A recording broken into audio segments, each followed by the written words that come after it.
Saddle up your horses.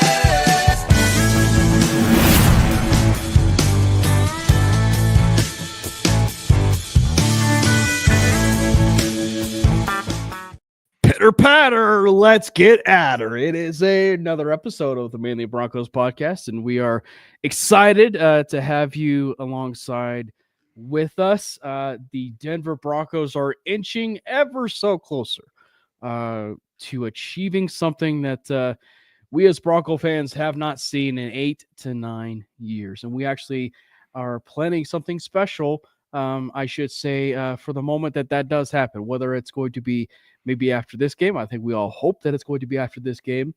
So we are going to be discussing that a little bit here at the last end of the show. But nonetheless, should be really exciting for Bronco fans and obviously anybody that is done Bronco podcasting, etc. Like it should be pretty fun. I think for those people. By the way, again, reminder to everybody that those of you who are watching this network over there on MHRT network on YouTube, hit that subscribe button. And also, if you are following and watching us over there on Facebook, on the MHRT network page on Facebook, and then soon here, it's going to be on Twitch. We want to say thank you guys so much for hopping on the stream with us. Make sure you follow us, myself on X, Twitter, at Cameron Parker PO, and Brandon, of course, at Brandon Miller PO. And obviously, we know that we are broadcasting on our X platforms for Brandon and I as well. So, Brandon, before we dive a little bit, into this game, how are the vibes? The vibes good with you, Brandon? The vibes are stressful, man. The vibes have been gray hair inducing. Good, but gray hair inducing. That was it's because of the game that we'll get into, but it's a win. A win is a win. I'm happy about that. But I was sweating.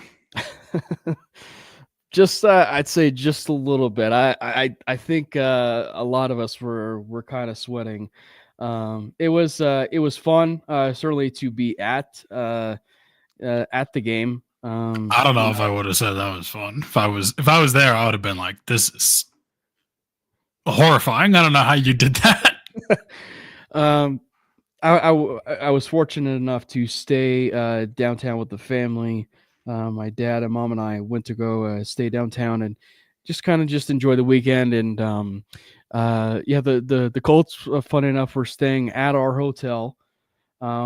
And Glenn, if you are checking out this stream, I unfortunately did not, pull the fire alarm at 3 a.m. in the morning.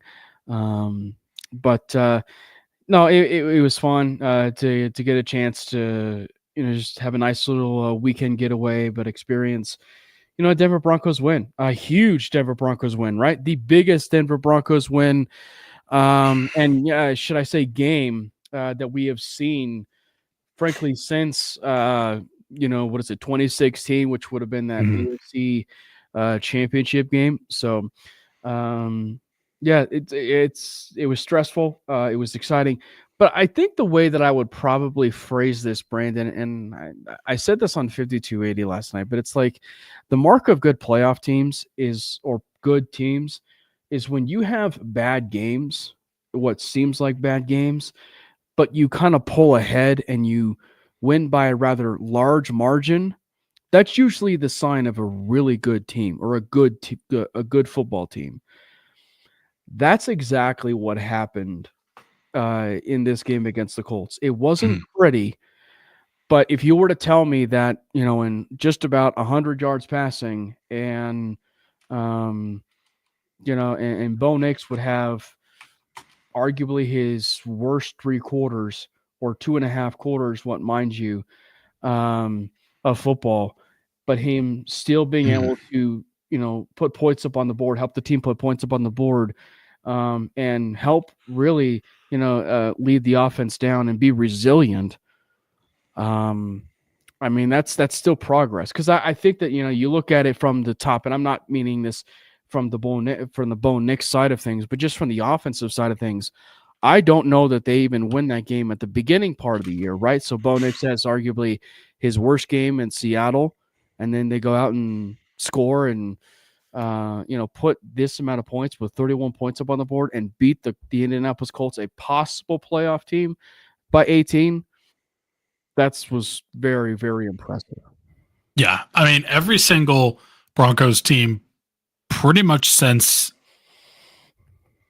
like the Super Bowl win, and I might honestly even include that team in there, although the defense was too good. But I'd say every team post Super Bowl 50, none of those teams until this year win a game like that.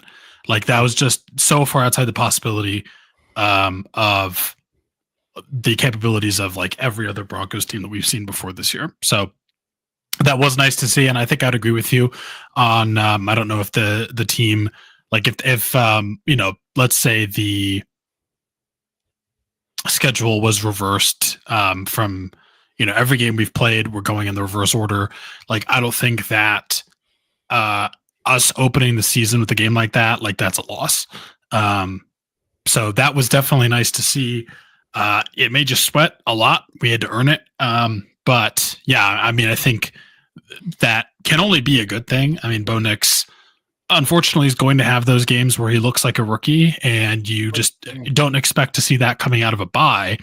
That's, not ideal, but, that's always going to be a possibility. Like, it's just to be expected, and not even a possibility. It's to be expected. Like, that is going to happen. So you can't really take, much away from that game in terms of like, this just means that he's now suddenly like a horrible quarterback. Like, no, that's going to happen. Every quarterback has bad games, especially rookies. He just looked like a rookie, which he hadn't in quite a while. So it was tough to watch, but that was also, and we'll kind of get into each of the kind of biggest takeaways from that game. But that was also one of the only times in recent memory I've seen a game, specifically a Broncos game, that had the momentum shift so considerably by one event, which was insane. And we'll get into that. But or two, depending on how you want to look at it. I'm going to stick with one, but I could be inclined to agree with you about the second event, but I'm going to say it was one specific event that kind of caused that momentum shift. But obviously we'll get into that. But definitely a crazy win. Glad we got the win. And go Broncos. Like, again, I do not believe we are a team that wins a game like that. Yeah. Any other year besides this year. And again, I think I agree as well that, if that was a situation where we played a game like that earlier in the season, I don't think we win that game either. But it is even crazier to me to just kind of remember, and I'm going to continue bringing this up just because it's just so ridiculous to me, but we are a blocked field goal away from having double-digit wins with a rookie quarterback and a $90 million cap hit. Still might get there, but yes. Still might get there, but we are, I mean, like, literally, we should be 10-4. Like, this should be a 10-4 team. Which at that point, by the way, not to put too much sour grapes on all of this, even though as we said, they're a game away from clinching a postseason berth. But if they were 10-4, they would be punching their ticket into the playoffs at that point. Definitely. Oh, absolutely. Like, we are, I mean, right now, I think our playoff prediction, our playoff probability is at like 92% or something. So this is 90. Like, it's above 90. It's above 91, I believe. So this is like the definition of win and in. But yeah, I mean, we probably that would have been our win and in game. And it should have been if the ball bounced slightly differently for us in that Chiefs game. Let's start first, just from the frantic side of things, which was the beginning. We were a bit, just curious about how things were going to be unfolding. Anthony Richardson was dotting us up And it was kind of unfolding, and Big Mike is in the channel. We were actually talking a little bit about this, and I think we even mentioned this a few times, but like over the course of the season, the Broncos have kind of shown that a bit of a weakness to mobile quarterbacks, Brandon. And you started to see a little bit of that unfold with Anthony Richardson and a really good running game, specifically in that first quarter. The Broncos, to their credit, locked things down after that first quarter, because statistically, you look at that first quarter, the majority of their offense came from that quarter, because everything after that just kind of got clamped up from that moment on.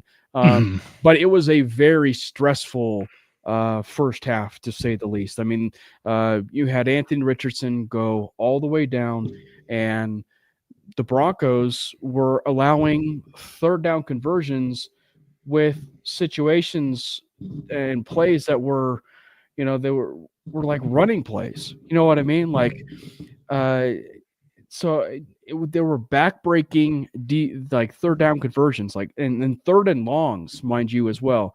Like giving up the runs on like 3rd and 9 and 3rd and 10. Like those are inexcusable moments. You good over there, Brandon?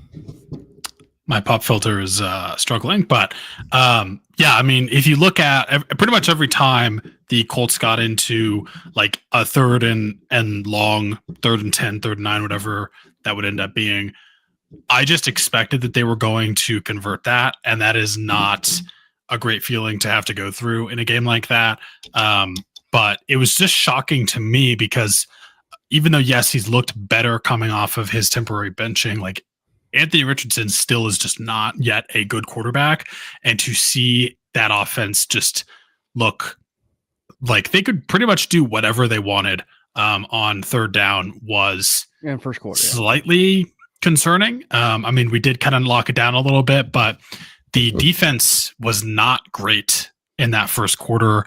Like we couldn't stop the run, and we also couldn't run. So it was kind of reminiscent, honestly, a little bit, like not nearly to the same degree, but I did get horror flashbacks to last year against the Dolphins when they just did whatever they wanted and ran all over us. And it kind of felt like that a little bit too.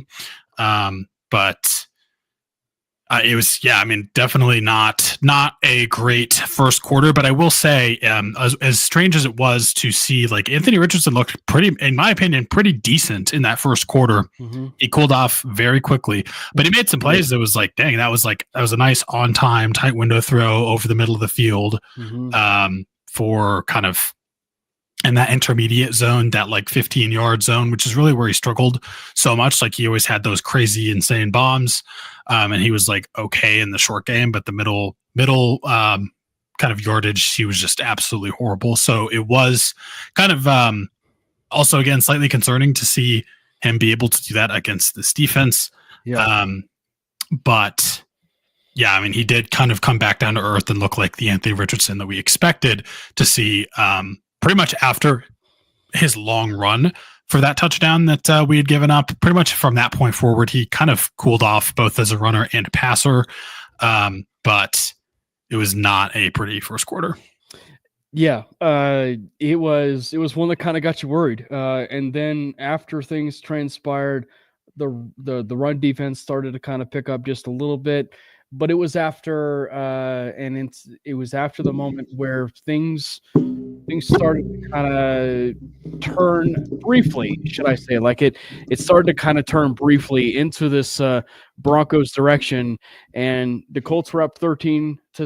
The Broncos were, able to put some points up on the board on a touchdown pass from Bo to Adam Troutman, which I do want to briefly touch on Adam Troutman here once we kind of done the full game recap, if you will. And that feels like, he's kind of solidified himself as tight end 2 on this team. And we really don't talk much about Adam Troutman so far this season. But the game's progressing. And, then Jonathan Taylor, whether you've seen it like actually on a TV screen during a game or being physically at a football game, I've never been able to witness something like that. And that was Jonathan Taylor, Danny Trevathan, if you will, and not even crossing the plane of the goal line and dropping the football, and it goes out of the end zone. And that was absolutely wild. And everybody was just thinking at that initial point, oh no, the dam's going to break. We cannot lose this game. That was the critical moment where you could not, you could not have afforded, something like that. And then all of a sudden they go through and they come back with the official review, and it ended up where Jonathan Taylor dropped the ball, and the entire fans, the entire Bronco fan base, in the stands erupted. They just went nuts. And, and then obviously the Broncos ended up not doing, not doing anything after that. But from that moment on, it was really the Colts who really started to give that game away. So that wasn't just the only play where things were really starting to turn in the tide in favor of the Denver Broncos. I mean, that was the momentum shift that I alluded to earlier, and obviously anyone who watched the game could have guessed that. But and then there was one more later in the game in the fourth quarter that I think we could also allude to a little bit there. But I would say that again, that specific play where Jonathan Taylor fumbles the ball out of the end zone and it becomes a touchback, literally was the biggest momentum shift from a single play I think I've ever seen in any game. It was insane, but it just blows my mind that not only did that happen multiple times this season, I believe already, that happened multiple times among the afternoon games that day, or I think it was an afternoon game. It wasn't a 1 p.m. game, but earlier in the same day on Sunday, a Bengals quarterback, not quarterback, he's a safety, Jordan Battle, forgot his name for a second there, intercepted a pass, took it back, almost got it back for a touchdown, and does the same thing, drops the ball going into the end zone, fumbles out of the end zone, ends up being a touchback. And just crazy you see those happen 2 times in the same day. But that was the craziest luck I've ever seen. Like that to me makes up for all the times that all the bad luck that we've seemed to have as an organization, again, for the past, X amount of years, where, going back as recently to in Kansas City, get that blocked game-winning field goal. But that kind of made up for a little bit, because if he had gone in on that 41-yard run, that probably would have been over, honestly. That would have been very difficult to recover from.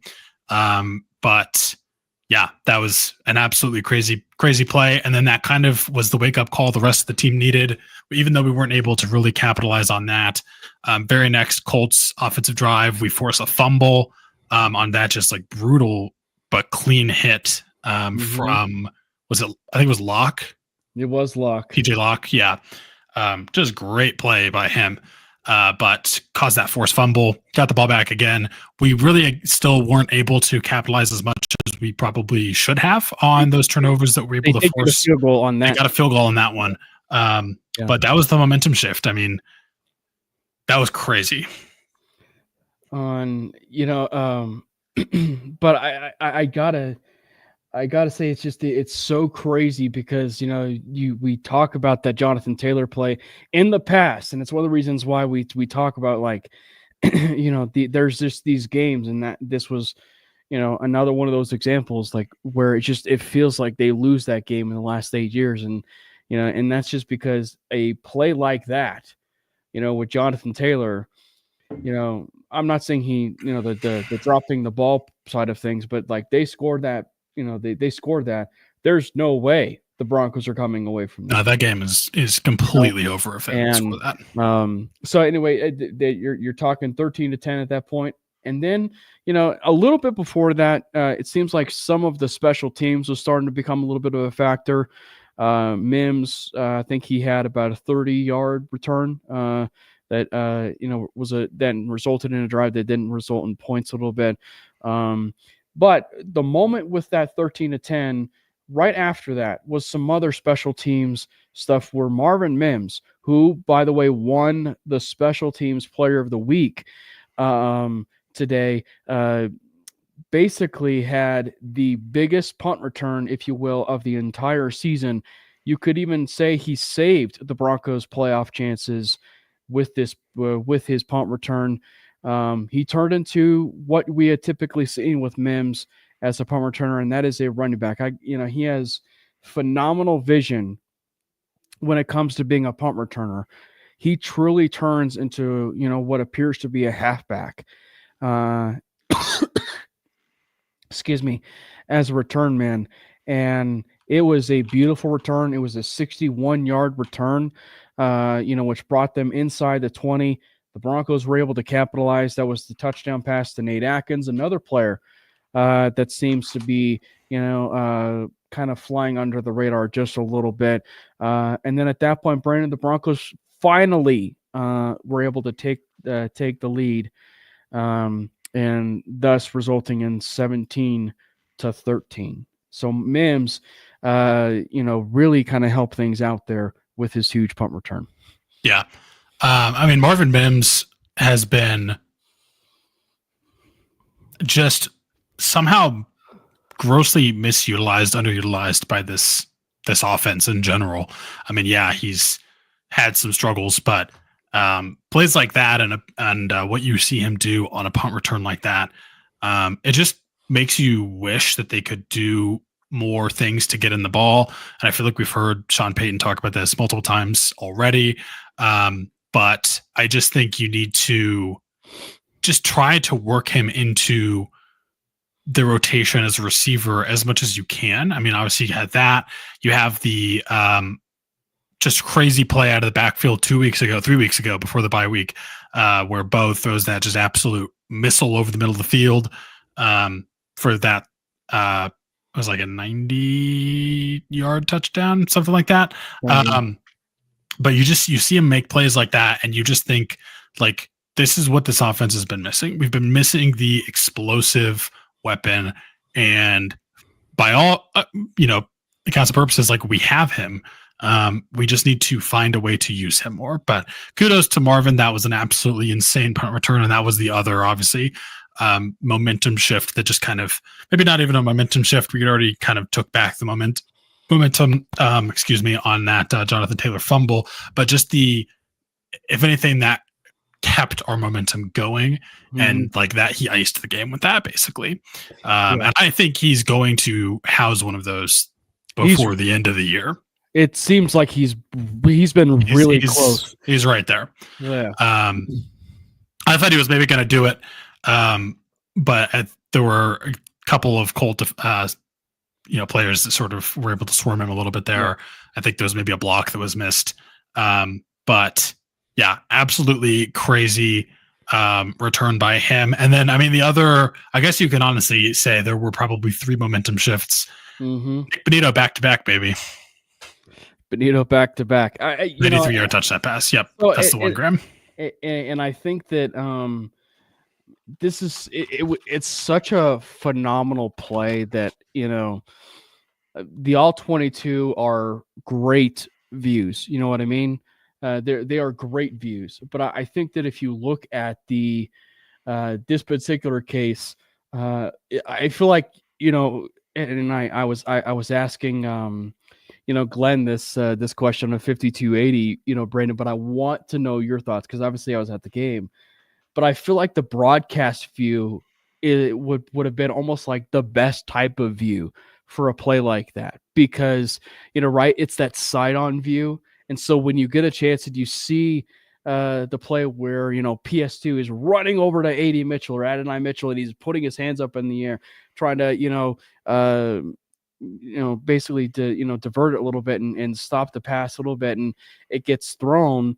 But then all of a sudden you see Nick Bonito run across the screen, which, by the way, can we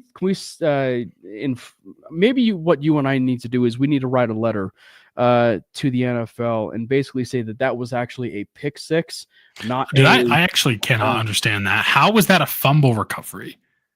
Because in what universe does that mean? Was it because it was like a slightly backwards pass? Yeah, that's exactly what it was. How was that a fumble? I don't know, but he has 2 pick sixes. He had 2 pick sixes back to back. But take us through that from your standpoint, because like that's,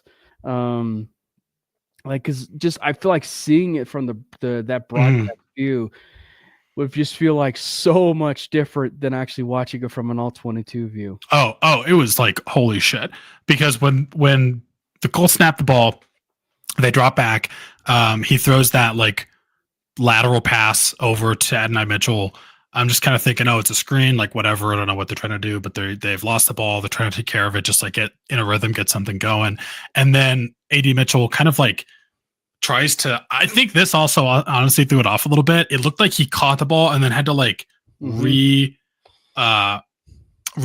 it with like the laces so he would be able to throw it. You briefly see, to your point, it was a bit delayed.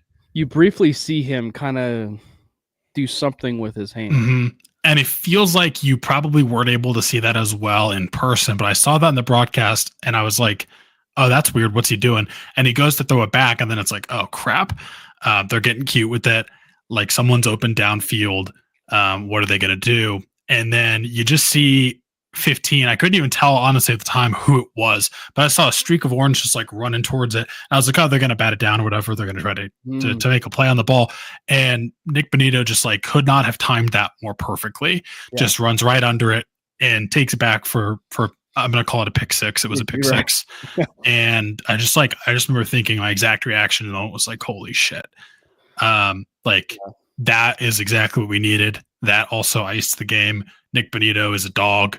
And let's make it 3 in a row. But that was crazy to see him do that back to back. He's absolutely he's on a tear. Like he is. I don't even think it's a bold take to say he is currently the best defender on the team. And I say that with PS2 playing incredible football and like being in the conversation for defensive player of the year. We have 2 different defenders at different positions that could be in serious running for actual defensive player of the year. So I don't know if you got a chance to see this, and to the people in the chat, I don't know if you've had the chance to see this as well, but again, this is about like how hilarious Pro Football Focus is. But you know, when you look at Nick Bonito, and what he was able to do with, in the game, obviously the Pro Football grades or whatever, but just in the vein of how hilarious this is, in his last 4 games, he has a defensive grade, Brandon, of 86. I did see this. Of 86.4. Which includes 5 sacks, 2 hits, which I found hilarious because how do you have 5 sacks and only like 2 QB hits anyway?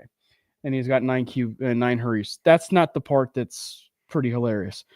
But over the course of those 4 games, he has a coverage grade of 89, and I rounded that because it was like 80. Excuse me, it was like 88.9. But so basically in the last 3 of those 4 games, that means that he will have had a higher coverage grade than PS2. Yeah, I did see that. Like, so, and just for like more context on this. So like for week 11, he had a higher coverage grade than Devon Key and Jaquan McMillan. Week 12, it was Pat Surtain and Brandon Jones. Week 13 was Jaquan McMillan and Pat Surtain. And then obviously 15 was Chris Abrams-Drain, Pat Surtain, and PJ Locke. Like, it's just like, so like, I don't know, like when you specifically look at the play that he made again, in Cleveland, and you look at the play that he made, there on a trick play, it's like, those are just special plays. And I know that there are very, rare opportunities or very small opportunities where they get dropped down into coverage, right? But I think that what Bonito is doing is something that if I'm going to be completely honest here, we would rarely see with Vaughn at the beginning part of his career, because Vaughn would, be a pass rush specialist every once in a while. You know what I mean? Yeah. And I think for Bonito, it's like the fact that he's able to also diagnose coverages, like the Browns play when he was the pick 6 with Jameis Winston. He's covering 3 guys. Like, he's literally eliminating 3 routes in one. And in this play, he's eliminating a trick play on that. Like it goes to show you both the coaching that is being instilled by this team, and it's resulting in really just high level play, from these guys. And Nick Bonito is really taking full advantage of that. I'm curious to know the sample size for that coverage grade, just because he's obviously played less snaps there than probably PS2. But I mean, yeah, he is an absolute monster. And I can't tell you enough how much I love and how excited I am to see that we actually have finally an elite pass rusher again. And it just still blows my mind that we drafted him with the pick that we got from trading Von Miller. You see the clip, by the way, that has been circling on Twitter. It was like George Payton about how excited he was when Nick Bonito was available. Oh yeah, I did see that. Yeah, he was like, Nick Bonito, holy yeah.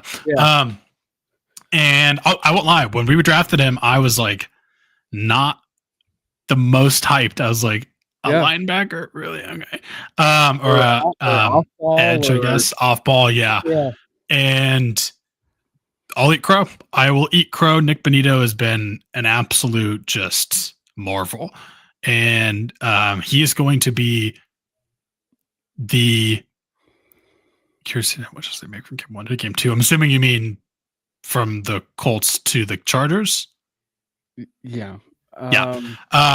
Game 1, game 2 coming out of the bye. Yeah, me too. I definitely think that we'll get into the Chargers game, but yeah, Nick Bonito. Can Nick Bonito cover Lad McConkey? Maybe. Nick Bonito absolutely should be in serious conversation for Defensive Player of the Year. The last person that had at least 11 sacks and 2 defensive touchdowns in a season was JJ Watt in 2014 when he won Defensive Player of the Year. Just absolutely special what we're seeing from Nick Bonito, and I love it. Which, by the way, not to go on a brief 2-second tangent. Oh, the second game, the award things that kind of came out today, in terms of it doesn't really mean much, but they did a poll a little bit as far as general managers, executives about all the awards, and and Nick Bonito wasn't even in the trade space. As far as Defensive Player of the Year, or, Pat Surtain was kind of tied a little bit with TJ Watt. We'll certainly see in how things monitor with TJ, as the season progresses. But it's crazy to think that surely, someone, is going to have some votes here for Nick Bonito, and as the season progresses. And I'd be curious to find out when those polls were happening, in terms of voting for Rookie of the Year or anything like that. But that's a topic for another day. So as the game is progressing, and you end up having this pick six, right? That's what we're going to call it, a pick six. The stadium erupted at that moment. And you're talking 24-13, 24-13. And at that moment, you just feel like you just feel like you're Frodo and Sam dropping the ring off at Mordor. Just the burden had been lifted off your shoulders for what was that game. You know what I mean? It was absurd. It was truly, truly absurd. That kind of game that you're watching. But what I think the thing is, it didn't disappoint. For maybe the best game we've seen, in the 8 years, or the most important game we've seen in 8 years. It was, yes, Paul, it was precious. Not in the Gollum voice, of course, but it's just gonna be it's gonna be fun. It's gonna be a fun ride, and obviously to tie a bow on all of things, the Broncos were able to tie a bow off of it. Cortland Sutton was able to get the nice connection. And so again, Brandon, it was just, they were resilient. You know what I mean? They were just a very resilient team on all phases. Offensive side of the ball specifically. And then, going to Anthony Richardson, like for just, a second, it's like, he had that great first quarter, but like, there's just a reason why, like he's just not a good quarterback. I hate to call it for what it is. He's not a good quarterback. I mean, like, and if you're going to be talking straight up with Bronco fans like Brandon and I and everybody that's in the chat, we've come to see and watch really, really bad quarterback play. And from that end of the first quarter to the fourth quarter, that was actually some of the worst quarterback play, if not the worst quarterback play I have ever seen. And we've endured Drew Lock. We've endured, the Trevor Siemian experience, although people feel like he's the best quarterback since Peyton Manning until, Bo Nix came to town. Obviously, there was the Russell Wilson era. So like it was just it was a rough day at the offense after the first quarter for Anthony Richardson. Passes were going wide, missed. Like, I can't tell you how many times it said just a bit outside, on an Anthony Richardson throw. Yeah. I mean, Anthony Richardson just is not a good thrower of the football. And I say this well aware of how poor Josh Allen was as a rookie and a sophomore, really until 2020. But I don't know. I mean, I just don't know if the Colts are going to stick with Anthony Richardson long enough for him to be able to turn that around. But yeah, just as it stands currently, he is not a good quarterback. And you also feel for the players too. It sucks for the head coach too, because like that's not really something that obviously they can control. Like the entire coaching staff, really in general, not even specifically just Shane Steichen, although I do like Shane Steichen as a head coach, but I feel for him. I feel for his entire coaching staff, because it's like, he drafted the kid. But also he was a project coming out of college, coming out of Florida. Like he already had not really played much football at any level in general. This is not his rookie year, and yet he has started the same amount of games as Bo Nix, who is in his rookie season in the NFL. And obviously Bo's had far more collegiate starts, but you just see someone like Anthony Richardson that is obviously taken for his potential and his tools, but you have to have immense amounts of patience. And unfortunately, in today's NFL, specifically with coaches that are trying to keep their jobs, they can't really afford to have that much patience unless there's someone like Sean Payton, someone like Andy Reid, who has just like so much job security. It's ridiculous. And I don't know what's going to happen with Anthony Richardson. I think if he's going to reach his potential that he could become in the NFL, like they're going to have to be very patient. Again, he made some good throws in that first quarter that were like, oh yeah, that was like an on time, nice throw. He was able to kind of put more touch on it. He doesn't have to throw it, 40,000 miles an hour, but I just don't know what's going to happen. It just, as it stands now, he's not a good quarterback. That's just the truth.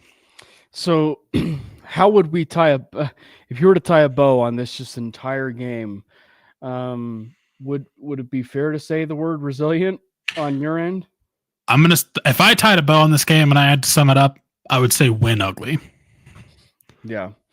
I just think that, those are the types of games that I think that having those games as you're getting ready for this Thursday game, having that out of the way, like I think will do more positives for you than anything. Mm-hmm. Because you can, that's not guaranteeing wins or, what have you, but like it's at least giving you the short window to where you can go back out there on Thursday night, get the taste out of your mouth, and you can play better football. You're away, obviously, in SoFi, or as Paul said in the chat, BoFi, as it will be called if the Broncos win. But, so I just think that, this is going to be one of those games, like, and I think that the fact that you have a playoff atmosphere, or have already had a playoff atmosphere game with that Colts game going into this one will just help your, your confidence going forward, going into this from Bo's perspective, the offensive, so I think it's going to be great. And, and Willie's right. Like, the Broncos wanted this. And so, like, they did flex into this. Like, it was the Broncos' choice to flex into this Thursday game. So, clearly the sign of confidence is there. But it's going to be a dogfight, Brandon. I mean, this is going to be a dogfight with the Harbaugh. Yeah. I mean, going into what we can just kind of use this as a transition to the Chargers game tomorrow, but we came out of the most important game for this team in 8 years, and in a short week going into then the next, like, we are now going into the follow-up most important game for this team in 8 years. Like, this is obviously more important than the Colts game because you're on the road against a team that already beat you once, in your division rival. It's a home game. Ha ha ha ha. You're in LA though. And it's literally a win and in. It's a win and you're in.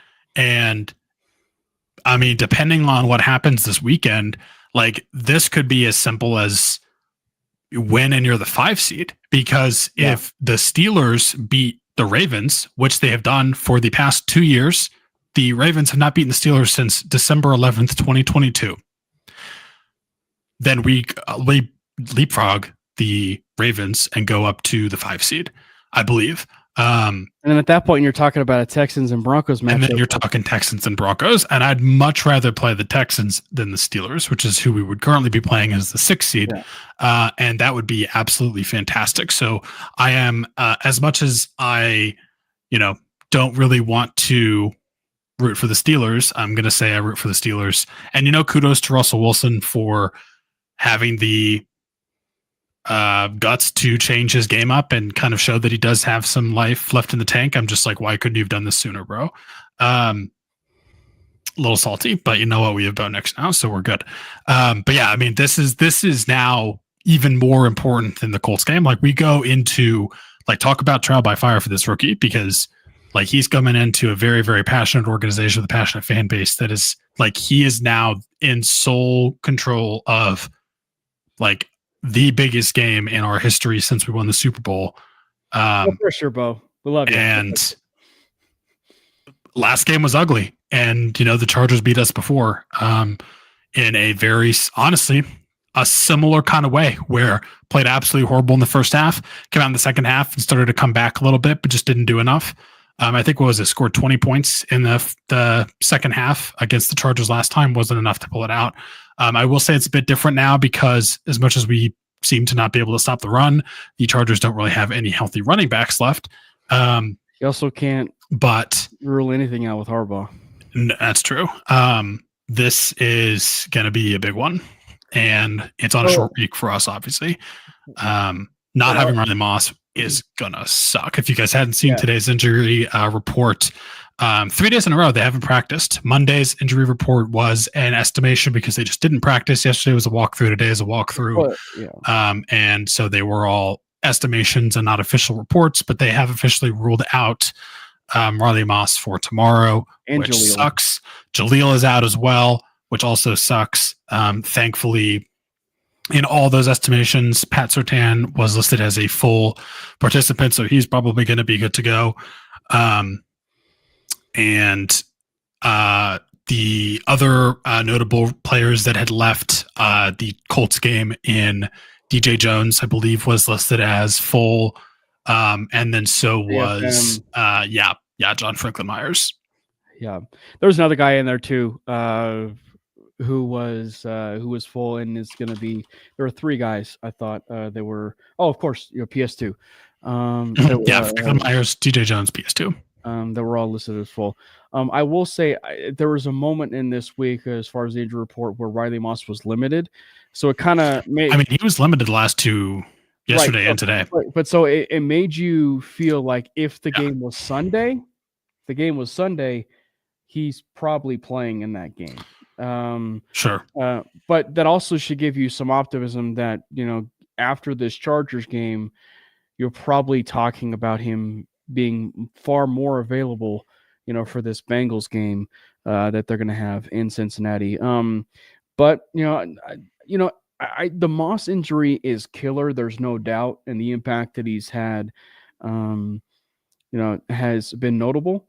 However, we also have to give credit to two corners, for this team, and because the Broncos have, the Broncos were able to make the tough decision going into that Colts game. There was a lot of speculation about what are they going to do with Levi Wallace. They actually made the strict decision to inactivate Wallace going into that game, which maybe as they should have. But that can also kind of lend you to believe that maybe Wallace's time in Denver is going to be somewhat short-lived here, with a pretty sharp decision like that, or he's not going to see the field much anymore. It could be a special teams player, but that said, Chris Abrams-Draine and Damari Mathis deserve a lot of credit for their performance the last couple games. Chris Abrams-Draine, of course, is the one that deserves all sorts of praise and conversation. Brandon, the way he played, in that game,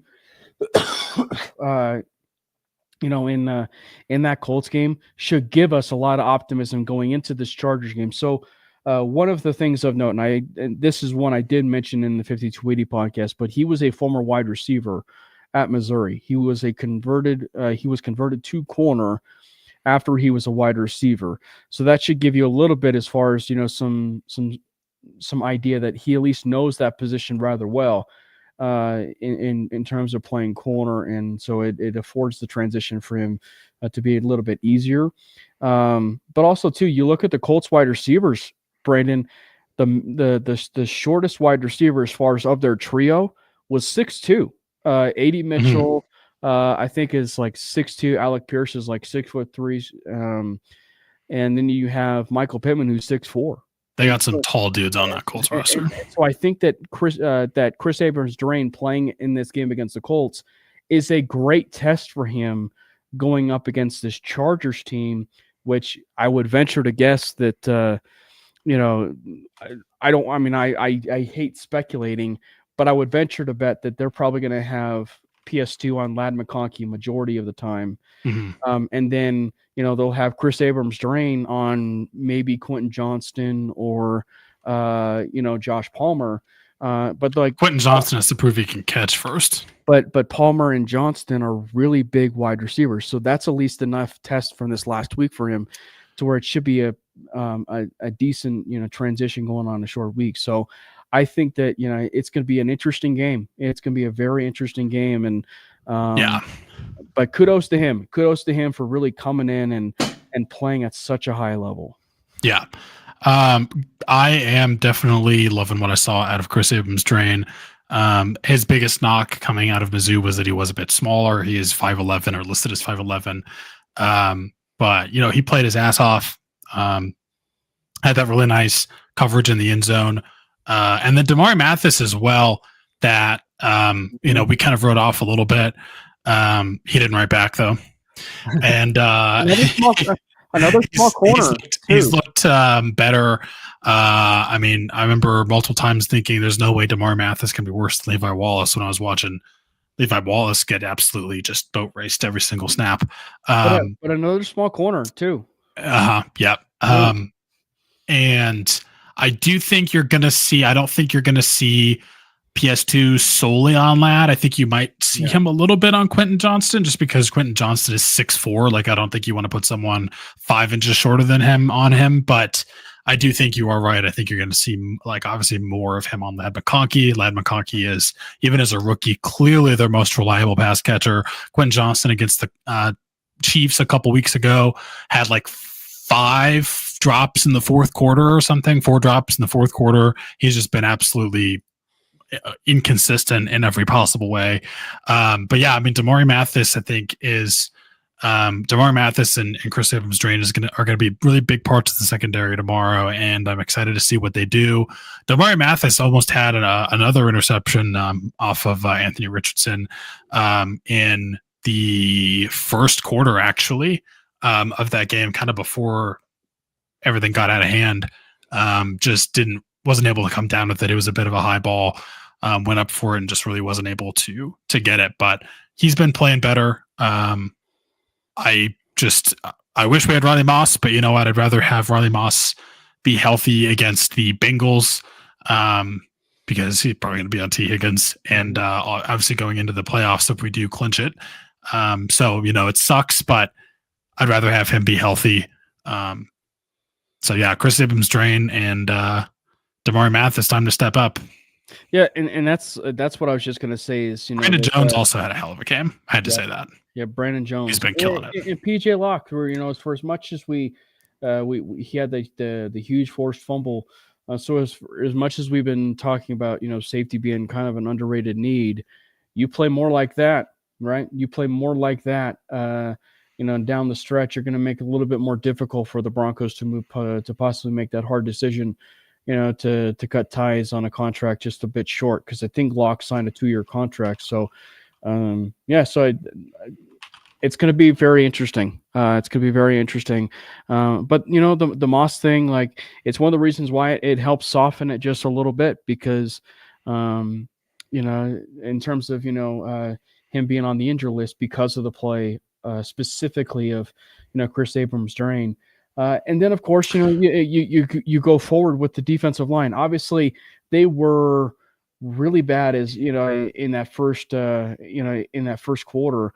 But like you look at just overall with everything that they've been able to accomplish, like they've got a lot of players on that defensive line. And one player that we haven't had a chance to really talk much of this season.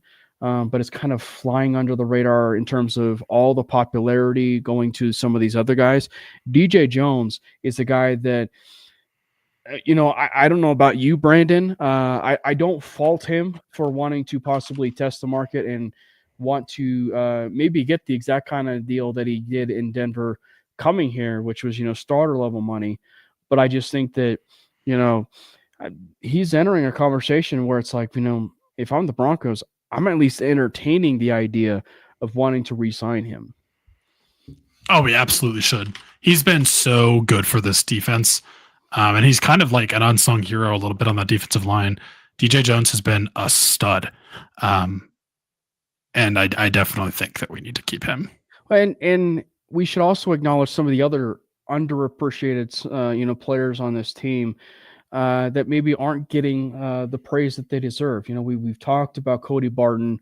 We've talked about Brandon Jones. There's another player who he may not be like an absolute stud or a star in the making, but I wouldn't, put it past him to possibly be a starter on a football team. But you look at how he's been performing and healthy, and for a 1-year contract, and the way that he's able to play at such a rather high level. I mean, that he's taken some really bad angles at times, but he's definitely a surefire tackler for this team, and that is Justin Sternad. We've not given him hardly any praise as much even in this show. I just think that I just truly think that we. When you look at it, like Sternad is one that really does kind of deserve some praise here for his performance. Yeah, Sternad's been a great tackler, just super, super athletic linebacker, which is kind of what he was when you drafted him. He was sort of going to be the, I hesitate to say this term now, in hindsight, the Kelsey killer, right? He was going to be the one that was going to be able to match up against the tight end. But that didn't really come to pass, although he has kind of just stuck around on special teams for a few years. He's been solid, and he's been, looking pretty decent. I'm definitely excited to see what he does as well moving forward. I think he's just again, a reliable tackler. Another person, not necessarily that is underrated, but I think we're going to see a lot of, and is going to have a big impact tomorrow night specifically that we haven't really talked about before when we talked about the secondary, is actually Jaquan McMillan. I think McMillan is going to actually be would you put him on McConkey? I think he's going to be more on McConkey. I mean, like, I think obviously they're going to put PS2 on McConkey, but I do think that you will see a lot of Jaquan McMillan on McConkey as well, because they play Lad McConkey primarily out of the slot. And I think you're going to maybe put PS2 on someone like, again, Quentin Johnston. Although until Quentin Johnston proves that he can actually like hurt you, I do think you're going to maybe see even potentially some double teams against McConkey. But I do think you're going to see a lot of Jaquan McMillan in this game, in the slot, working against McConkey. And then on the offensive side of the ball, it's going to be, how do I say this? It's almost like forcing your hand for something that Bronco fans have been, excuse me, wanting, and that is the Audric Estime time. So Audric, it's time, or Estime, it's time. Anyway, but like but like he's going to end up having to be running back one in this game. That said, Tyler Bidet and Blake Watson are ones where it's probably worth filing away as far as some of those names, whether they call up one of those players. It feels like they, in terms of trust, they probably trust Tyler Bidet a little bit more. Although I wouldn't be the least bit surprised if they brought up, Blake Watson, given some of the versatility that you and I've talked about, former wide receiver, running back, that kind of thing. So with specifically some of the plays that they like to run, with Jaleel. But, Audric Estime is going to end up having to be that guy where he's going to end up having 15 or more carries in this game. Now, I do think we're going to see Blake Watson get elevated, and I think that he's going to have a pretty decent role in this game as kind of that manufactured running game where even if we can't really open up any holes for him, I think we're going to see him use a lot in the passing game. I do think he's going to be elevated for this game. I'm surprised they haven't elevated him previously. Bidet is still on injured reserve, I believe, though. Okay. And I don't think even though he's been eligible to return, they have not. Then that probably means, I don't think they've opened his practice window. So then that probably means that he's been shut down for the regular season. Because I thought that there was like a moment where they can't elevate a certain player from the injured reserve. Well, I mean, obviously that was like kind of that scary injury where you were kind of worried, like, if he's okay, and he thankfully was, but definitely a big injury to him early in the season. I think it was like week 3, 4, something like that. But yeah, I don't believe that they've even opened his practice window, even though he's been technically eligible to return. I just don't think you're going to see him the rest of the year, unfortunately. But I would be shocked if Blake Watson is not elevated. I agree with you. I was just more throwing Tyler Bidet out there. By the way, it is still so hard for me. Yeah, Rich, I just said that 3 times. It is still hard for me. Not to say Tyler Beatty, knowing the fact that it's Tyler Bidet now. But one thing that is going to be worth following is the Chargers have not been able to see the Marvin Mims wrinkle. We touched on, his impact on special teams. Well, since the trade deadline, the Broncos have found ways to get him involved. And one play specifically where it's not really out of the backfield, but it seems like you're starting to see him be integrated more in the passing game. Maybe not necessarily on deep passes, but the screen game. The screen game in general has been one where it's been leaving a lot to be desired, on the football field in the past. Well, with Marvin Mims, it seems like more often than not, you're going to get an automatic, 6 yards to a possible first down. And then obviously now the use of him out of the backfield. So I think that having that type of wrinkle now to where that's one extra thing that the Chargers are going to have to worry about, I think is going to be big. And as Jeff Bryan mentions, it's tendency breakers, right? So I think he's going to be a fun one. And yeah, Franklin is one. It's Mims and Franklin as far as the players that they use, on those screens. But yeah, so it's those little wrinkles post the trade deadline that the Chargers have, obviously not prepared for yet. Yeah, and I mean, obviously, this last week was a bit more rookie Bo Nix, but when we played the Chargers previously, that was kind of before. That was kind of still a little bit in the rookie part of the season, if you will, for Bo Nix. Obviously, the entire season is rookie season, but like that was sort of before he started to settle down a little bit. And I think that was weeks like 6 or something. He was still struggling a little bit. And then right after that, we go against the Saints, go against the Panthers, and he sort of starts to turn things around a little bit. But they're getting a new Bo Nix, hopefully as well, because he sort of has been able to improve as a player since that week 6 matchup, in the sense that like he's able to not be as jittery. I know we just kind of saw that a little bit from the Colts, but not be as jittery in the pocket, and really has been able to get in rhythm and hit a lot of great throws across the middle of the field. And I think that that's going to make a big difference. The biggest issue, I mean, honestly, has still been our running game. Like, he was our leading rusher in that game as well by a wide margin. And I think if we can get anything going on the ground at all, and that's why I wanted to specifically bring up Blake Watson and maybe using him as like more of a pass catcher, like throw him a quick screen and let him get out there in space a little bit, and just sort of manufacture some running. I think that's going to basically be a necessity, to be honest, I think, in this game. But we're going to see an improved Bo Nix, and I'm excited to kind of see what that's going to look like. I am really wanting to see as well more Devon Vele. We really didn't see him utilized. He didn't get injured, did he?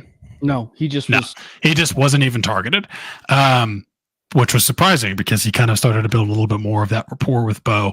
And I think that hopefully he's able to kind of get back in the rotation of the offense, because we need some other kind of weapon. But yeah, I mean, I do think if we can get another Marvin Mims up the seam big gain in this game, I think that's going to just do a lot for establishing some offensive movement, some explosive plays against the Chargers. The Chargers are a very good defense. I mean, kudos to that entire coaching staff that Harbaugh brought in, because really working with the same exact players from last year, had an absolutely horrible defense, really turned that around. So I am excited to see what this game's going to look like. I do think we're going to get a better Bo Nix than we got in week 6. And I do think you get a better Bo Nix than what we saw against the Colts. I do believe that as well. The Colts defense is low key, kind of sneaky good. Yeah, it's not bad. It's specifically up front. Their linebackers are nasty. Yeah. By the way, Bo Nix is top 5 in terms of pass attempts in the NFL. Kudos to Boggins. Kudos. Well, when you have no running game. So it means 2 things. They clearly trust Bo Nix to throw the football, aka Sean Payton does. And 2, there is no running game. So as far as this game, like I do think that you're going to see a little bit more of Nix being confident. I think in that Colts game, I think the nerves were that was a nerves game. I felt like I mean, he did settle down. I think once he settled down after those 3 interceptions, sure. You kind of started to see the Knicks that we've been accustomed to seeing once the game really did settle down there. And and I think that the one part that I think is going to be somewhat beneficial, because and I obviously know that defenses disguise things, and etc. This will be the fourth time that Bo, and specifically the offense, will be going up against a Mike McDonald type-ish defense. So obviously they played Seattle. They played the Chargers, right? They played Baltimore, which is of that Harbaugh ilk. And, this is now going to be the Chargers again.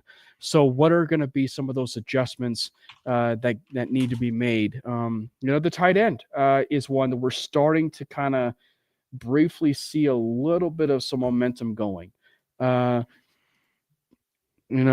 not trying to say that the Broncos need to avert their eyes and not get a tight end, but just saying that the tight end is somewhat getting involved just a little bit more, meaning Bo is establishing just a little bit of some chemistry with guys like Adam Troutman and Nate Atkins. So something to kind of monitor there. But a little bit with Lucas Kroll as well. With Lucas Kroll too. So but like that just establishes how much of a need that position is, because like when your main tight ends are Adam Troutman, Nate Atkins, and Lucas Kroll.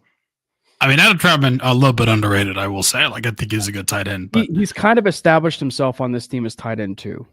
Woof. We need help. Yeah.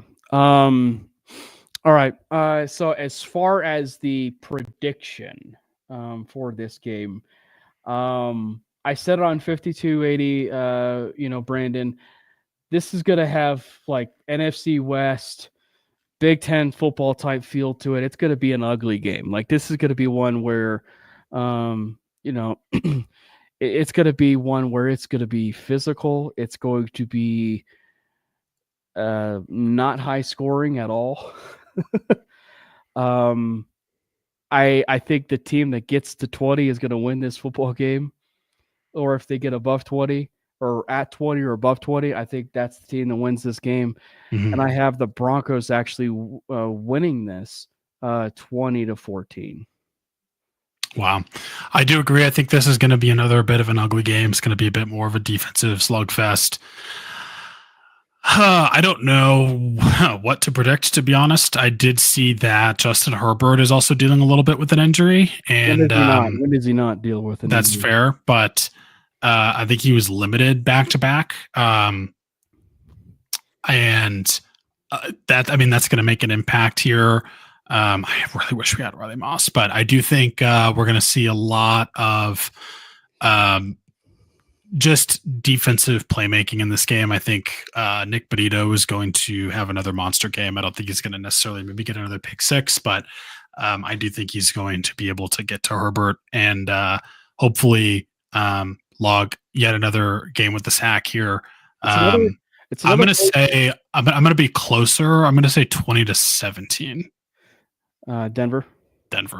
And that's another point to be made. As much as we talk about, the Broncos when they play the Chargers, like this is pretty much a different Broncos team to an extent, than the Chargers played. I mean, the Chargers can kind of say what they want, or some of those Charger fans can say what they want, that this is the same old Broncos team. It's not actually. Bo Nix, it kind of has, for all intents and purposes, settled down.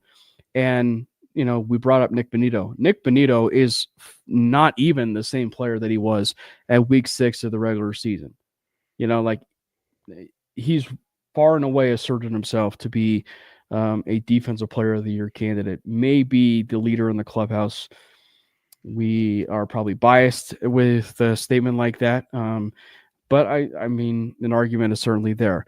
But Pat Surtain, look strictly at Pat Surtain. You can't tell me that this game won't mean something, that this game's going to not mean something for Pat Surtain. You know what I mean? Like, this is a game where he went out in like the first 5-6 minutes of the game. It was such a bizarre game too. It was such a bizarre game in that Chargers game. You had Jim Harbaugh go to the sidelines for an unfortunate heart situation. and he came back out on the field.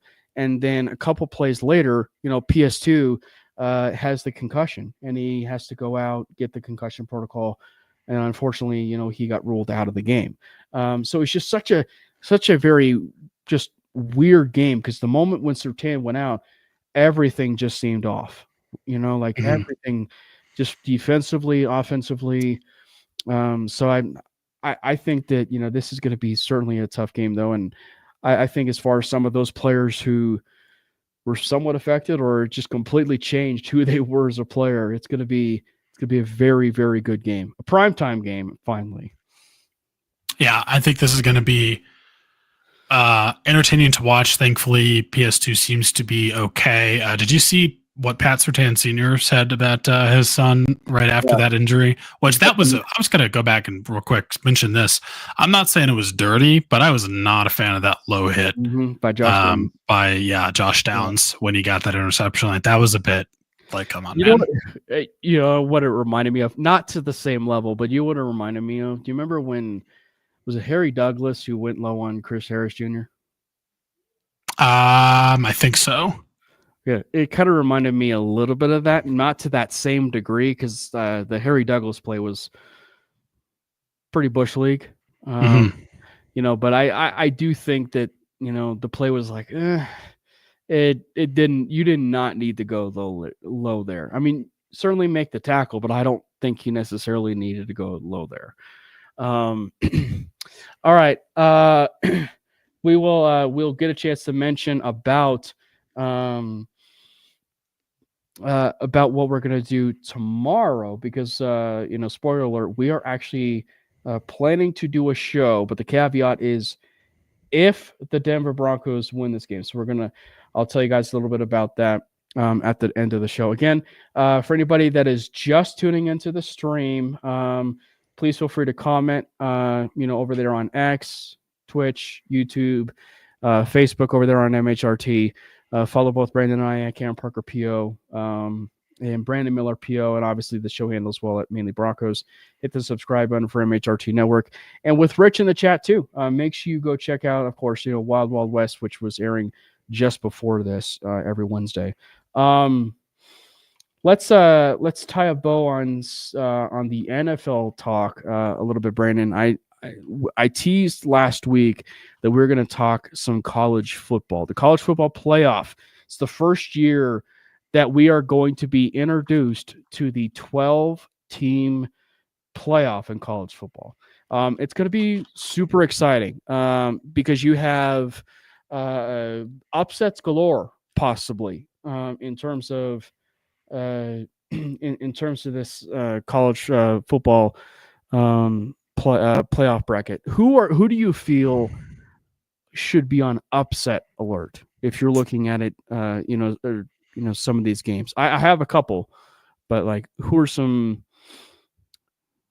games? Who are some teams that you feel like should be on upset alert?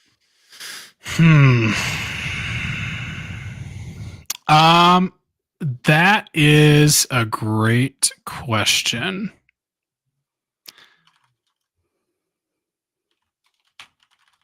There's a couple games that I'm kind of looking at here. I think you look at someone like the SMU Penn State game. I do think that's going to be a bit more of a toss-up than I think some people would potentially believe. Penn State obviously has been a revelation, specifically with my favorite player in the draft, Tyler Warren. Not my favorite player, but big fan of him. Maybe Denver Bronco. That's the way we should. Maybe he should be a Denver Bronco. And honestly, even their running back as well, Nicholas Singleton, is really good. But I do think SMU has like kind of low key been putting up some numbers recently. And I think that they could. I mean, like, they had Clemson, and obviously Clemson's not really been as good as you would have seen in recent years, but they kind of had Clemson right on the ropes. And they've been killing it pretty consistently over the past several months here. I do think that could be, as much as you consider that an upset between two somewhat similarly ranked teams, I do think that could be something to keep in mind. Like I wouldn't be surprised if SMU was able to beat Penn State. Penn State's just got this weird vibe. They're just. It's. I mean, they have the same record, but Penn State is just kind of like has that. Like, I don't even know. They either look like the Chiefs this year and they like barely beat you, or they completely just blow you out. Well, and it's. I'm looking at you, Kent State. What game are you going to get with Drew Aller? Like that's the thing. And like that's the thing. Like you can clearly see he's got talent. Which, by the way, kudos to Drew Aller for putting his name back. In terms of on that football team, and returning to school, which I also find interesting, knowing the fact that this is kind of a weak quarterback class, and you were starting to hear some rumblings within the X sphere, Twitter sphere. That maybe he might actually end up being quarterback one. But then he went back to school. But it's going to be interesting. And you also have a really young defensive coordinator with SMU, right? You have a really young defensive coordinator with Scott Simons. It's going to be fun to see what, they're going to be able to do against Penn State. What Penn State's going to end up showing up, it's going to remain to be seen. I do think the weather is going to be a little bit of a factor there. Yeah, it's going to be. Sure. It's going to be interesting. Penn State also had, speaking of recency bias a little bit, they had the number one ranked currently Oregon Ducks, at least a little bit on the fence. Dylan Gabriel kind of pulled that out and won pretty handedly with future Bronco Tez Johnson getting 181 yards and a touchdown. But or Terrence Ferguson, depending on you. Yeah, I am definitely just interested to see that SMU Penn State game. I think that's going to be fun. I mean, Drew Aller, I think he probably, I don't know. I honestly don't know if he made a mistake in returning to Penn State, because this is just not a great quarterback class. And next year is probably going to be better. But I mean, kudos to him for wanting to go back to Penn State, feeling like he maybe had some unfinished business. I will say though, and I do think, this is going to be a fun game. I will say though, it's if something catastrophic does happen to Drew Aller, their backup quarterback is in the portal, so he can't play in the bowl game right now. Like he can't play in the bowl game. So if something were to happen, and transfer portals are just I think it was ruined things a little bit, to be honest with you. I think Jeff Bryan mentioned it. Yeah, that the transfer portal is just completely just it's basically NFL free agency in college, because they can go in at any point now. There's certain windows, but like they can go in at any point, make their decision, and once the window's open, they can commit on a dime.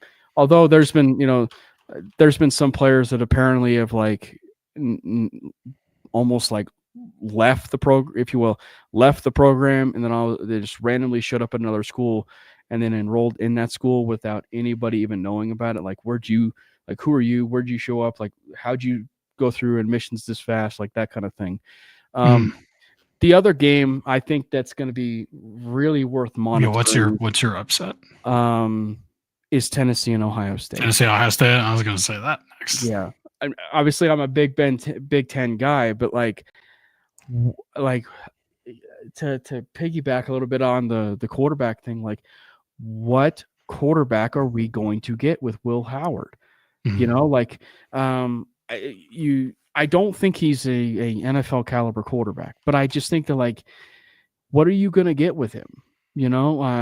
Like, are you going to get, the one that is a big game thrower, some nice running ability a little bit and getting it to his playmakers?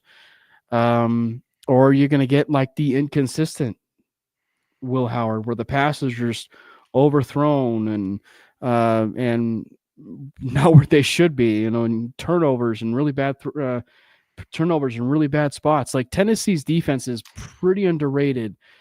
And then for Tennessee, it's like, I mean, Nico, I can't even pronounce his last name correctly ever. He's an interesting quarterback. I don't even know how to pronounce that name, but he's been kind of a revelation a little bit. He's not going to be a part of this 2025 class. He's going to be a part of the 2026 class. Yeah, he's but he's only 20. And then I guess you could say that to keep the He's a redshirt freshman. I guess you could say to keep the Big Ten theme, Notre Dame and Indiana. This is one where I will say I think Indiana actually has a chance to mess things up and upset Notre Dame. And I think it's really, yeah. Why do you think that? I think that Indiana is actually really well coached. And I think that, for Curtis Rourke, I think that, he's clearly played at such big moments already in this season, and he's actually already exceeded expectations. And I think that this is going to end up being some of the moments where I think a lot of people will be looking at Rourke as a draft prospect. And I think that Rourke is, in my opinion, flying under the radar as a QB prospect. So funny enough, I will say this probably in a couple of years should be a Big Ten game, because I think that of all the conferences that Notre Dame probably should join, it's probably going to end up being the Big Ten based off of the money deals and stuff, because the Big Ten signed its deal with NBC and everything. But Notre Dame lost at home to Northern Illinois. Yeah. I don't know. Like, Indiana just doesn't look together on offense. But their defense is what would probably be that might be a little bit of a slugfest. Mm-hmm.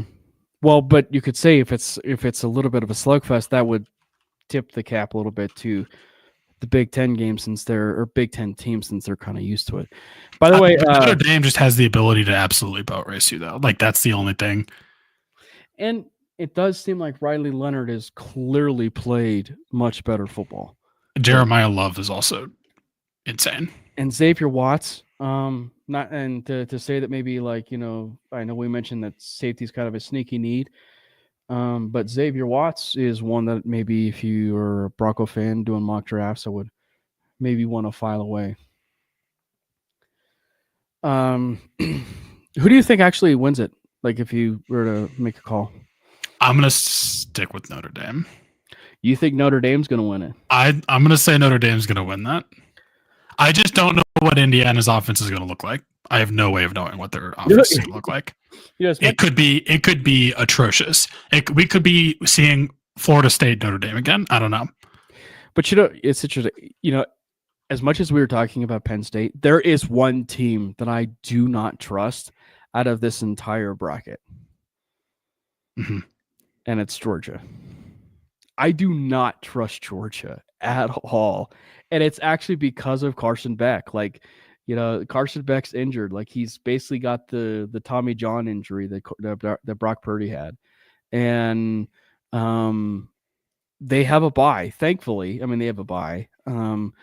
But that's kind of a bad thing, actually, because, there are players that maybe, need to be it's almost like the reverse of the Broncos from the college perspective. They can't throw the ball, but they can certainly run the ball and commit to Trevor Etienne, Travis's brother. But that's basically kind of it, Mm-hmm. And so it's going to be. It's crazy when you feel like you actually trust Penn State more than Georgia, and that's like the side of the bracket where you have Georgia and Penn State. Mm-hmm. But as far as this team that I actually have winning it, I really do think I think the game that you actually will see. Huh? Go ahead. I think the national championship of sorts, or the best game of the entire playoff, is going to end up being Texas and Oregon. When Oregon and Texas face off. And whoever wins that game is going to win it all. And so I'm going to go with Texas on that one. I think I probably have to agree. agree in the sense that even though you don't feel like Texas is going to win? No, I think I would pick Texas. Oh, if it was a Texas and Oregon matchup. Can't rule out Cam Scatabo though. Would you? No. Would you want Cam Scatabo on your football team? I wouldn't be opposed to it. We all love Cam Scatabo because who doesn't love a guy named Cam? By the way, speaking of playoffs, you are also talking to the first and second seed of the Aaron's Jeopardy Club, right? Or football club? Is that the name of it? Dude, I have a bye week in both of the leagues that we're in. So feels good. We probably I am the number 1 seed. And Cam is the number 2 seed in one of the fantasy football leagues that we're in. And we're probably I haven't looked at your matchup, but we might be playing each other in the championship. But although that's so we probably just jinxed ourselves. Fair. All right.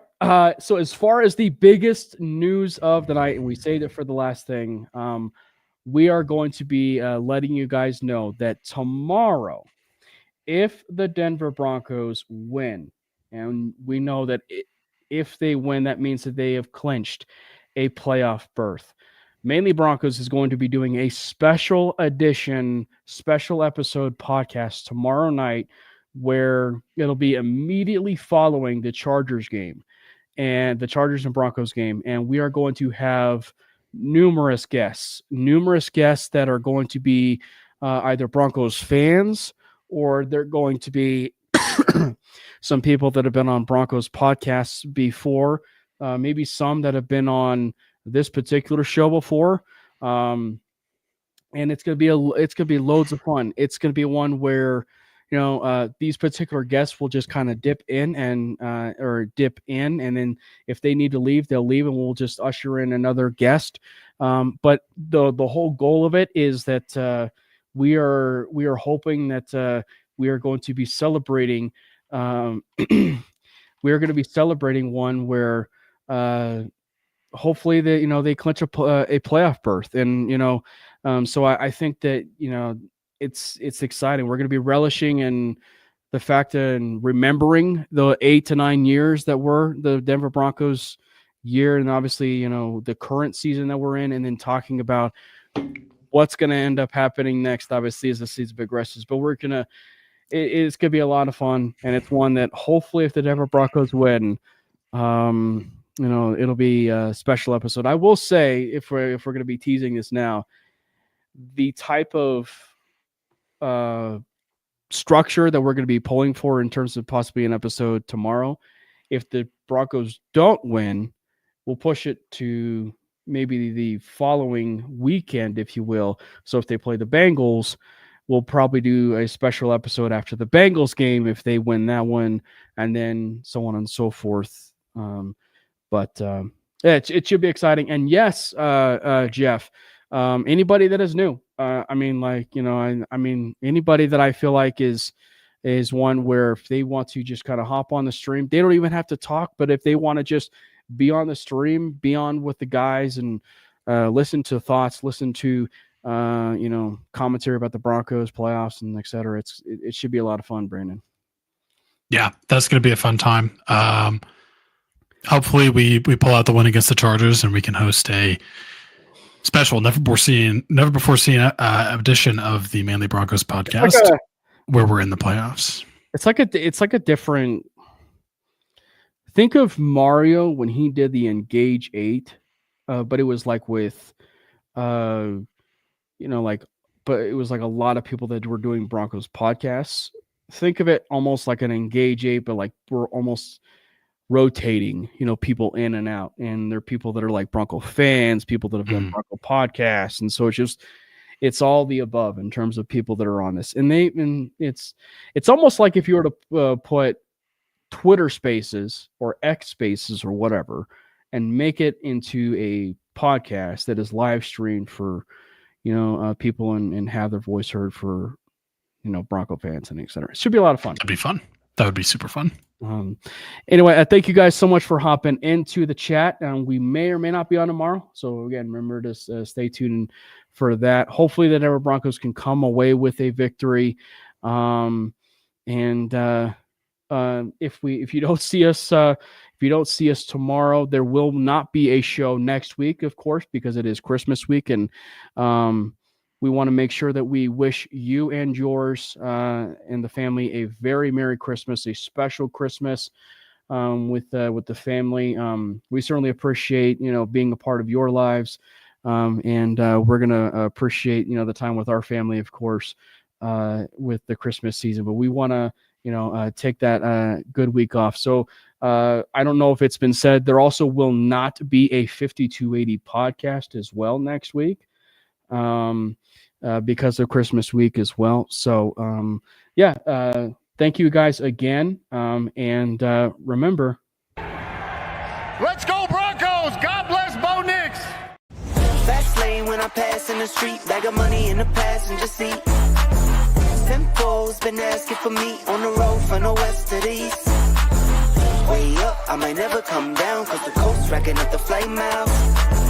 So high, I might never come down, so